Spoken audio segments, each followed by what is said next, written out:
বিসমিল্লাহির রহমানির রহিম। 4টার পরে স্কুল ছুটি হয়েছে। ময়ূর উচ্চ বিদ্যালয়ের শিক্ষার্থী পরিবহন এসে দাঁড়িয়েছে। ছাত্রছাত্রীরা উঠতেছে গাড়িতে। এখন প্রত্যেকে গন্তব্যের পথে যাবে বিভিন্ন গ্রামে।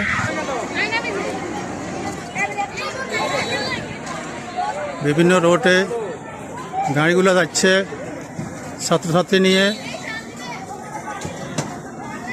এটা যাবে তিলিক, ওটা যাবে গোমকট, এটা যাবে আলিয়ারা, এটা যাবে ফতেপুর।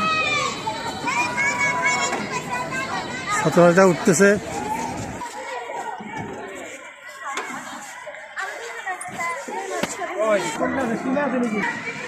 ফতেপুরের উদ্দেশ্যে যাচ্ছে গাড়ি।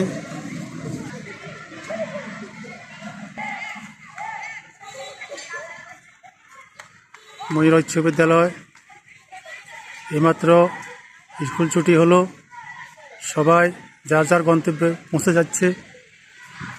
সবাইকে অসংখ্য ধন্যবাদ। আসসালামু আলাইকুম ওয়া রাহমাতুল্লাহি ওয়া বারাকাতুহু।